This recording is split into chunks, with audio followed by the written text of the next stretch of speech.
Olivier Brun, il a été élu meilleur joueur de foot de l'année 2019. Il est argentin. Messi débarque dans quelques jours en Israël et c'est tout de suite dans le quart d'heure sport. L'actualité sportive israélienne et internationale, c'est dans le quart d'heure sport sur Studio Qualita. Bonjour à toutes et à tous et bienvenue dans le quart d'heure sport. Et bien évidemment, vous l'avez compris, on va parler de sport dans cette émission, dans ce studio Qualita de Tel Aviv. On va vous présenter le monde sportif israélien à travers son actualité et ses événements. Et puis ce sera l'occasion évidemment de parler de l'actualité française et internationale. Et puis chaque semaine, nous brosserons un portrait d'une personnalité sportive, quelle que soit sa discipline. Dans le quart d'heure sport aussi, vous découvrirez des images, des vidéos surprenantes qu'il ne faut pas louper. En fin d'émission, on donnera le micro à un sportif, une sportive ou même une personnalité sportive de haut niveau. Cette semaine d'ailleurs, nous recevons une femme, elle vit à Tel Aviv et elle aime le sport, particulièrement une discipline qui est très appréciée par les Israéliens. Vous le verrez, nous en parlerons avec elle dans l'invité de la semaine. On commence tout de suite avec les insolites. Et on démarre avec une vidéo qui a fait près de 100 000 vues. C'était lors du match organisé à Haïfa, un match amical. C'était il y a quelques jours entre d'anciens joueurs du Brésil et d'Israël. Lors de la deuxième mi-temps du Shalom Game, l'ancien milieu de terrain offensif brésilien, connu sous le nom de Kaka, est en train de faire des dribbles, comme vous le voyez. Et à ce moment-là, l'arbitre israélienne Lilar Assouline siffle et lui donne un carton jaune, décision inattendue. La star, on la voit, ne comprend pas, tout comme ses coéquipiers d'ailleurs. Et après ce carton jaune, l'arbitre sort un téléphone de sa poche et prend une photo avec l'ancien joueur du Real Madrid. Oui, un selfie. La star sourit. Elle donne une petite tape dans son dos à l'arbitre du match. Méthode originale pour prendre la pause avec une star. En tout cas, au terme de la rencontre, c'est le Brésil qui l'a remporté 4-2. Près de 28 000 spectateurs sont venus assister à la rencontre au stade Sami Ofer de Haïfa. D'autres légendes du foot étaient présentes comme Ronaldinho, Bebeto ou encore Roberto Carlos. Et puis peut-être le but de l'année dans le jargon footballistique, on appelle cela le coup du foulard. Il a été réalisé par l'Israélien Eran Zahavi qui évolue comme attaquant dans le club du Guangzhou, c'est en Chine. Je vous laisse apprécier ce but incroyable. Dans les arrêts de jeu, depuis son arrivée dans le championnat professionnel chinois, l'Israélien de 32 ans n'arrête pas de marquer. Le but de l'ancienne vedette du Maccabi Haïfa a permis en tout cas à son équipe d'enlever un succès très important dans la course au maintien. Allez, on termine avec ces images, vous les verrez surtout cet été. Ce kimono que vous voyez, vêtement traditionnel japonais, va représenter l'État d'Israël aux Jeux Olympiques de Tokyo en 2020. C'est un designer de kimono traditionnel de 88 ans qui a été choisi, Akira Akiyama. Tout a été peint à la main, un travail d'une année, le temps de prendre connaissance de la culture israélienne et de se familiariser avec les motifs qui représentent le pays. On y voit notamment un kimono bleu sur lequel une huppe, cette espèce d'oiseau, vole vers des branches d'olivier. L'artiste a également peint le mot « shalom ». Alors si la délégation israélienne n'est pas encore finalisée, on a au moins notre kimono. J'espère en tout cas que ces images insolites vous ont plu. On passe tout de suite au portrait de la semaine. Il est l'un des joueurs de tennis les plus prometteurs de la nouvelle génération. À seulement 20 ans, cet enfant de la balle est désormais 15e au classement ATP. Il est aussi lié à Israël. Mais qui est-il? Sateh Oudatzehout, c'est dans le portrait de la semaine. Son nom, Shapovalov, prénom Denis. Il est né le 15 avril 1999 à Tel Aviv. Une mère russe, Tessa, ancienne joueur de l'Union soviétique et coach de tennis. Un père israélien. Il vit à Toronto au Canada. Entraîneur, le russe Mikhail Yuzny. Son arme fatale, son revers à une main, lifté main gauche. Et à ses 18 ans, il devient le plus jeune joueur de l'histoire à atteindre les demi-finales d'un Masters 1000 et le plus précoce aussi à éliminer un membre du top 3 mondial depuis Nadal, c'était en 2004. À ses 20 ans, le mois dernier, il ouvre son palmarès en remportant l'Open de Stockholm, son premier titre sur le circuit ATP. Et il y a quelques jours, souvenez-vous, il est finaliste au tournoi Masters 1000 de Bercy, battu par le Serbe Djokovic. Une première finale qui ne sera sans doute pas la dernière pour le jeune Canadien né en Israël. C'est en tout cas tout le bonheur qu'on lui souhaite. Allez, tout de suite, les news de la semaine. On démarre avec ces derniers résultats en foot. En Israël, 2 gros matchs étaient à suivre ce week-end dans le championnat israélien, la Ligat Al. Hier soir, le Maccabi Haïfa, 2e au classement, accueillait le 4e, le Beitar Jérusalem. Et c'est le Maccabi qui l'a emporté 3-1. Et puis, samedi soir, le leader, le Maccabi Tel Aviv, s'est largement imposé à domicile face au 5e, l'Hapoel Haïfa.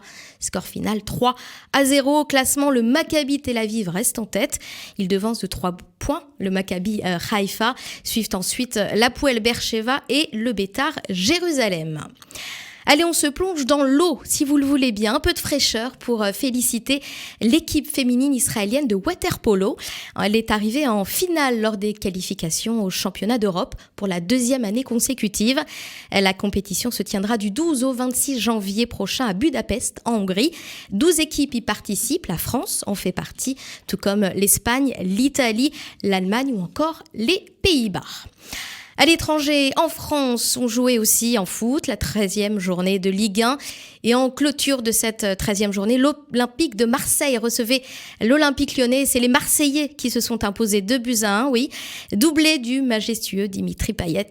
L'OM se retrouve 2e du classement, 8 points derrière le PSG tout de même. Dijon, Toulouse et Nîmes ferment la marche. Et c'est désormais la trêve internationale, reprise du championnat le 22 novembre, avec notamment un PSG Lille. Et 2-3 pour la France en tennis. Les tricolores ont remporté hier, après 97 et 2003, une 3e Fed Cup face à l'Australie.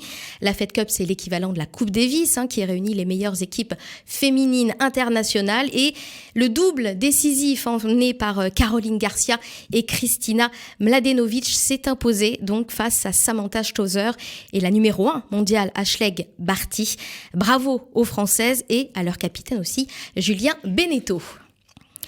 Des résultats, on passe aux événements dans le monde du sport. Si vous aimez le spectacle, allez encourager l'équipe féminine israélienne de basket. Oui, elle affrontera ce jeudi 14 novembre la Suède pour les qualifications au championnat d'Europe. Les basketteuses joueront au Echal Shlomo de Tel Aviv. Le ticket ne coûte seulement que 10 shekels. Ça vaut vraiment le coup. L'occasion de passer donc un bon moment en famille ou entre amis. En tout cas, l'Euro de basket, comme on l'appelle aussi, aura lieu du 17 au 27 juin 2021 en France et en Espagne. Je vous le disais en titre, Messi en Israël pour un match amical. Oui, c'est officiel, on l'espère en tout cas. Rappelez-vous, l'an dernier, l'Argentine avait prévu une rencontre amicale contre Israël. Le match devait se disputer à Jérusalem juste avant la Coupe du Monde en Russie, mais il avait été annulé après des menaces personnelles du BDS proférées à l'encontre de Messi et de sa famille. Eh bien, un an et demi plus tard même, Léo Messi va rencontrer Luis Suarez et l'équipe d'Uruguay à Tel Aviv. Oui, les deux équipes se retrouvent au stade de Bloomfield ce lundi 18 novembre lors d'un match amical. Et dans chacune de nos émissions, nous reviendrons sur l'actualité de nos athlètes israéliens à quelques mois des JO de Tokyo cet été. Alors tout de suite, c'est Israël à Tokyo. Les Jeux Olympiques d'été 2020 auront lieu à Tokyo dans moins d'un an. L'occasion de revenir évidemment sur les dernières actualités de nos Israéliens avec ce record. Tout d'abord, le marathonien israélien Maru Teferi a déjà assuré sa place aux Jeux. Le coureur a terminé sa course à Francfort en 2h08 et 9 centièmes. L'Israélien âgé de 27 ans a terminé 7e au championnat d'Europe. Lui aussi ira à Tokyo. Nadav Levi ira au Japon aux Jeux Olympiques Paralympiques en boccia. C'est un sport de boule apparenté à la pétanque. Après avoir enregistré 2 victoires au championnat du monde au Portugal, Levi participera donc au JO pour la 2e fois. En gymnastique, la star israélienne que vous connaissez sans doute, Linoy Ashram, a décroché 6 médailles en gymnastique rythmique lors des championnats du monde en Azerbaïdjan.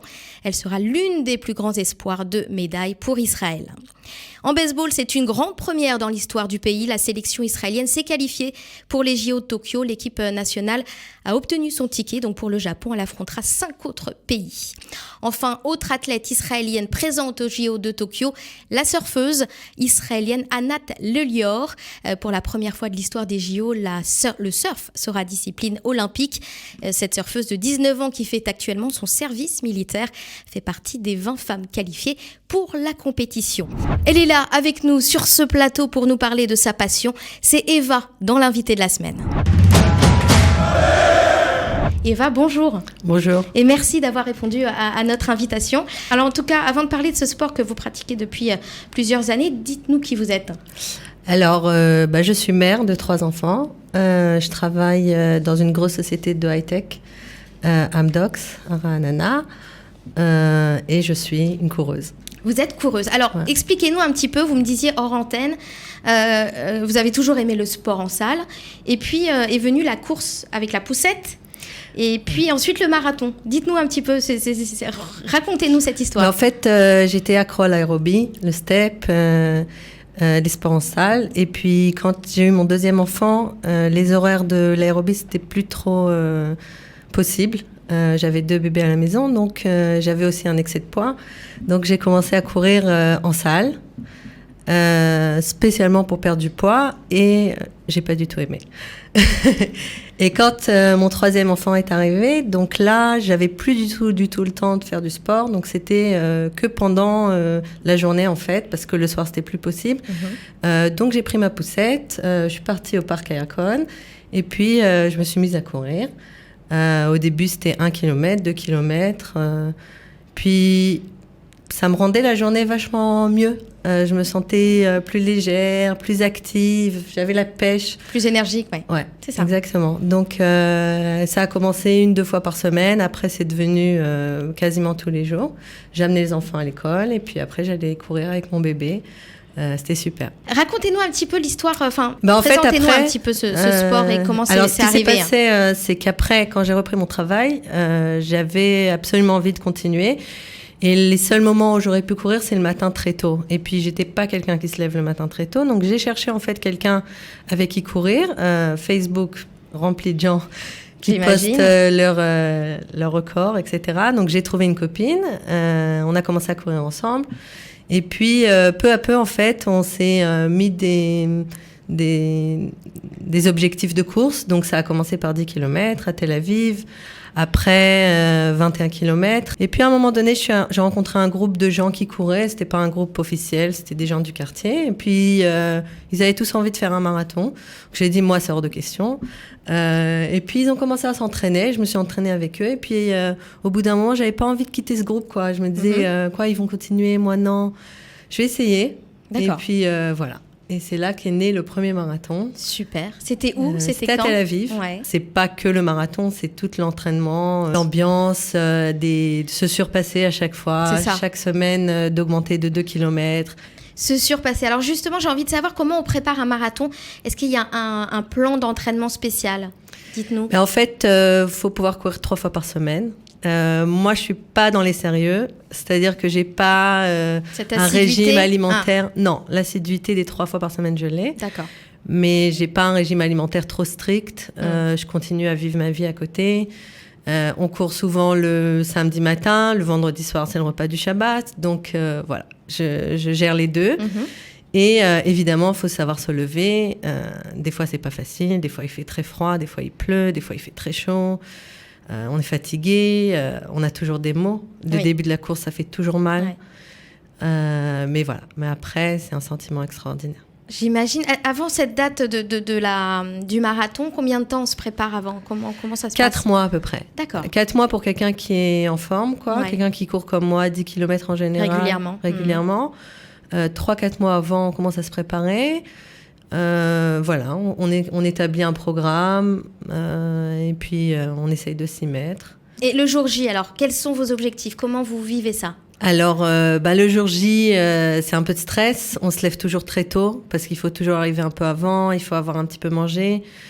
Et puis il y a toujours... Alors j'ai commencé à Tel Aviv, mais maintenant j'essaye de faire un marathon par an et j'essaye de le faire à l'étranger. D'accord. Donc il y a toujours les villes de marathon, c'est des villes en fête. Alors pourquoi cette envie aussi de découvrir d'autres pays et de... Ça permet de voyager, de découvrir la ville, c'est une ambiance et puis c'est partir entre amis, c'est un peu s'échapper du cadre de la famille. Quand on fait des marathons, qu'est-ce qu'on recherche précisément? Vous parliez de surpassement, c'est ça? Vraiment de se dépasser soi-même. Ouais. Déjà l'idée que tout est possible. La course, en fait, pour moi, se mettre des objectifs, c'est continuer à courir. Parce que si j'avais pas ces courses à chaque fois, le matin quand il fait froid, j'arriverais facilement à dire bon, demain. Ouais. Oui, on se Mais laisse. quand on a une course au bout, qu'on est obligé, il n'y a pas de demain, c'est aujourd'hui. Et en fait, la course, ça donne une énergie extraordinaire.